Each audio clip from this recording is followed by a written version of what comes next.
Ընտրություններից անմիջապես հետո իշխանությունը որոշեց, որ թանկացնի ակցիզային հարկը։ Արդյունքում ծխախոտը, ալկոհոլը եւ վառելիքը թանկանում են, սպասելի էր։ Այո, էլի է թանկանալու։ Ու սպասում էինք դա։ Որովհետև ծախս էր արին, խաբեցին եւ այլը, հետո անցան բնական սպասարկման, թանկացումներն է բնական պետք է լինեն։ Անխուսափելի է դա։ Էլի ոնց ենք ապրելու, կեսը գնացել է Հայաստանի, կեսն է պետք է գնա։ Այս ժողովուրդը ձեզ ինչ արի, հարգելի իշխանություն։ Արա հենց արեք ձեզ էլ լավերն է, ժողովրդուն էլ լավերն է, էլի։ Մենք այս հողի վից ես ենքոմ չեմ գնալու։ Ես այս իմ հայոց հողի վից ենքոմ չեմ գնալու։ Ուզմա թուրքը գա, ով ուզմա գա, ես կպայքարեմ իմ պայքարը։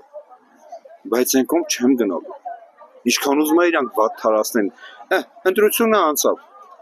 ակցիզային հարկը եղի բարձացավ, կարաս ասես։ Այ ընտրություններից անմիջապես հետո ակցիզային հարկը թանկացավ եւ դրանով Գիտեմ, ակցիզային հարկը դա ձև է, դա էս պետական պարտքեր են բոլորը, ուշ քեշու, ժողովրդի մարմնից պետք է հանի ինքը այդքան հարկեր հասկացան, կամ սիգարետները որքան թանկացնում է հիմնարավային, շիբուխը խիար թանկացնում, չէ որ մարդիկ ծխում են դարդից, գոնե մի տեսակ, երկու տեսակ, այժմ սիգարետ պտիրնի, որ մարդը պետքա ծխի, դու ուզում ես 2000 դրամ շինի միտուպը, մարդը դարդից է ծխում, մարդը ինչից է ալկոգոլիկ դառնում, էլի ադբեդի, էլի դարդից կամ նեղությունից կամ վատ, սպասելի էր, ես գիտեի, դենա ուշ թե շուտնա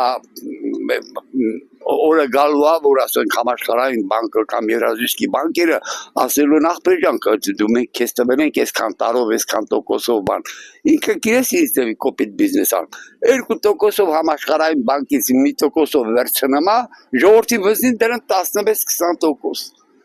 Դա օդից փող աշխատում։ Այդ միլիոնները, բաց իրանց թափված ծախսերը, որ ոնց ուզում են գնում են, ոնց ուզում են ապրում են, ինչ ուզում են անում են։ Դա դեռ չի երկարի, բայց մարդիկ պրոստը մեղք են, ժողովուրդը հոգնել է, զզվել է ավելի ճիշտ։